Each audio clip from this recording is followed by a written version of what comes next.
15 फरवरी को पाकिस्तान के दफ्तर ख़ारजा यानी फॉरेन ऑफिस की जो स्पोक्स वुमेन है उन्होंने जो वीकली ब्रीफिंग दी उसमें शदीद मुख्तचीनी का निशाना बनाया जो इंटरनेशनल ऑर्गेनाइजेशंस हैं, जो गवर्नमेंट्स हैं, कि उन्होंने पाकिस्तान के अंदरूनी मामला में मुदाखलत की। क्यों की? इलेक्शंस हमारा अंदरूनी मामला है और अमेरिका, बरतानिया, यूरोपियन यूनियन ने ख़ास तौर पे ये चीज़ वाज़ेह कर दी है कि पाकिस्तान में इंतखाबात जो है वो मुनसिफाना नहीं हुए हैं और उन्होंने इसके एविडेंसेस भी दे दिए हैं। तो हमारे जो दफ्तर ख़ारजा है उसको ये बात समझ में नहीं आती कि दुनिया एक तरफ है, आप एक तरफ हैं, और ना सिर्फ यूरोपियन यूनियन, अमेरिका और बरतानिया ने पाकिस्तान के जो इंतखाबात हैं फरवरी 8 के उस पर सवालिया निशान उठा दिया है, बल्कि जो इंटरनेशनल मीडिया है जिसमें के guardian, Bloomberg, New York times, the independent, sky news, time magazine, economist, France 24 की जो हेडलाइन थी वो थी द जनरल्स इलेक्शंस। उसके अलावा India Today, CNBC, Financial Times, CBS News, Al Jazeera, CNN और BBC। ये जो इंटरनेशनल मीडिया है इसने पाकिस्तान के आम इंतखाबात के बारे में मनफी रिपोर्ट दी है कि उसमें धांधली हुई, कि उसमें नताइज को जो है वो बदला गया, उसमें पाकिस्तान तहरीक इंसाफ के जो इंडिपेंडेंट जो कैंडिडेट्स हैं उनको हरासा किया गया, उनको गिरफ्तार किया गया, उनकी पकड़ धकड़ की गई, और जिसकी वजह से इंतखाबात का पूरा अमल जो है वो मशकूक हो गया। तो इस तरह से जो पाकिस्तान के फॉरेन ऑफिस ने जो रिएक्ट किया है उससे इंतखाबात की जो क्रेडिबिलिटी है, जो साख है, वो मज़ीद मुतासर हो गई है। दो बातें हैं। पहली बात तो ये है कि बांग्लादेश में भी इंतखाबात हुए थे जनवरी की 7 को इस साल।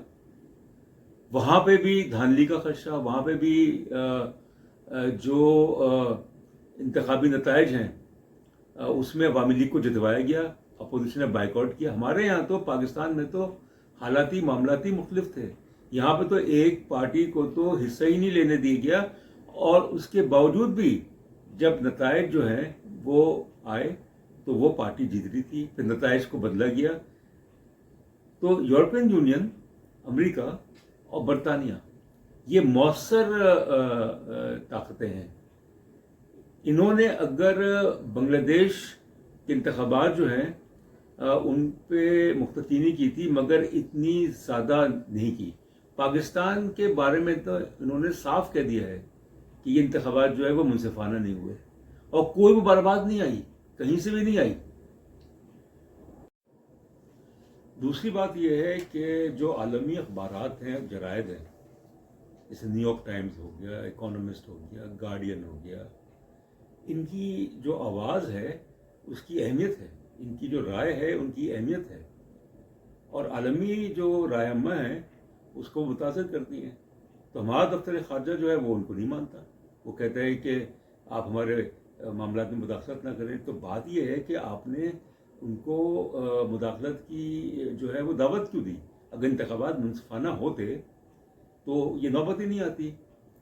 दूसरी एक और बात यह है कि आप जो पाकिस्तान के आम इंतखाबात का सारा मसला है, जो बहरान पैदा हुआ है, तो उसकी अक्कासी करता है कि जो वाइट हाउस के जो तर्जुमान है, अमेरिकी वाइट हाउस के तर्जुमान है जॉन किर्बी, उन्होंने भी एक स्टेटमेंट दिया है। उन्होंने कहा है कि हम बड़े ही गौर से पाकिस्तान के इंतखाबात में जो कुछ हुआ है उसको देख रहे हैं, और भी ज़राए हैं। तो अब बात यह है कि आपने जो पाकिस्तान की जो साख थी, रही सही साख थी, इंतखाबात की वजह से वो साख भी तकरीबन ख़त्म हो गई। 16 फरवरी को इस्लामाबाद में जो मेरियट होटल है وہاں پہ تحریک انصاف نے ایک پریس کانفرنس کا انعقاد کیا، جس میں کہ وہ امیدوار قومی اسمبلی کے، ہو سکتا صوبائی اسمبلی کے بھی ہوں، انہوں نے شرکت کی جن کو کہ بقول ان کے ہروایا گیا ہے. اور اس پریس کانفرنس میں انٹرنیشنل میڈیا جو ہے وہ بڑی تعداد میں تھا. اب آپ یہ دیکھیے کہ انہوں نے تو ثابت کر دیا ہے کہ فارم 45 کے تحت تو ہم جیتے ہوئے ہیں، اور مینیپولیٹ کر کے، جوڑ توڑ کر کے فارم 47 میں ہمیں ہروایا گیا. تقریباً 80 کے قریب کیسز ہیں. تو انٹرنیشنل میڈیا کیا یہ رپورٹ نہیں کرے گا؟ آپ نے پاکستان کے میڈیا کو تو دبا کے رکھا ہوا ہے، مگر انٹرنیشنل میڈیا جو ہے وہ آپ کے اس میں نہیں آتا. اور ایک ایسا ملک جو کہ اقتصادی طور پہ دیوالیہ ہونے کے قریب ہے، وہ کیسے کوئی پوزیشن لے سکتا ہے؟ کیسے اس کی سوورنٹی جو ہوتی ہے، خود مختاری جو ہوتی ہے، اس کو آپ اس کا تحفظ کر سکتے ہیں؟ تو عام انتخابات جو پاکستان میں ہوئے ہیں وہ اس طرح سے معاملات کو لے کے آگے بڑھنا، اور پھر حکومت کو کا جو ہے وہ اس کو ڈینائی کرنا، اور پھر پاکستان کے جو نگراں وزیر اعظم ہے کاکڑ صاحب، انہوں نے تو حد ہی کر دی. انہوں نے کہہ دیا بھائی کہ جو ہو گیا ہو گیا ہے، آگے بڑھیں، موو آن. ایسا نہیں ہوتا. دھاندلی کر کے اور 80 کے قریب سیٹیں جو ہیں ایک سیاسی جماعت کے جو حمایت یافتہ جو امیدوار ہیں ان سے چھین کے پیپلز پارٹی اور پی ایم ایل این میں اور ایم کیو میں تقسیم کر دینا، اس سے موو آن نہیں ہوتا.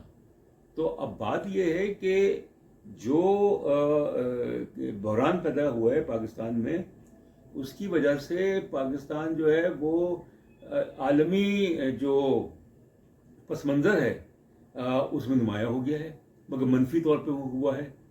اور یہ کہا جا رہا ہے کہ پاکستان میں اگر یہ بحران جو ہے جو انتخابات کے نتیجے میں سنگین صورتحال اختیار کر رہا ہے، اگر اس کو حل نہیں کیا گیا تو نئی حکومت جو ہے وہ کیسے بنے گی؟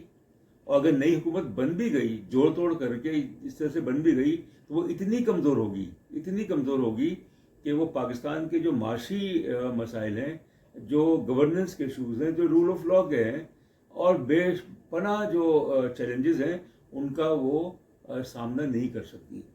تو اس لیے اگر انتخابات کسی حد تک منصفانہ ہوتے تو نہ یورپین یونین، نہ امریکہ، نہ برطانیہ ان کو کوئی ضرورت تھی کہ وہ کمنٹ کرتے اور وہ اس کو ایک کرٹیکل تنقیدی سوچ کے ساتھ اس چیز کو دیکھتے.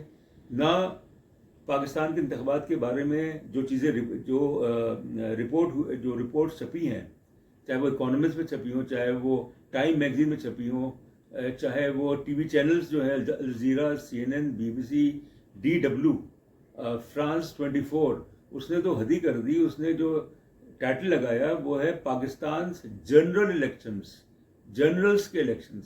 یعنی ان اخبارات نے اور ان جو عالمی جو ٹی وی چینلز ہیں، انہوں نے پاکستان کی فوج کو بھی نشانہ بنایا ہے، پاکستان کے جنرلز کو بھی جو ہے تنقید کا نشانہ بنایا ہے کہ ان کی وجہ سے پاکستان میں جمہوریت جو ہے اس کو استحکام نہیں ہو سکا.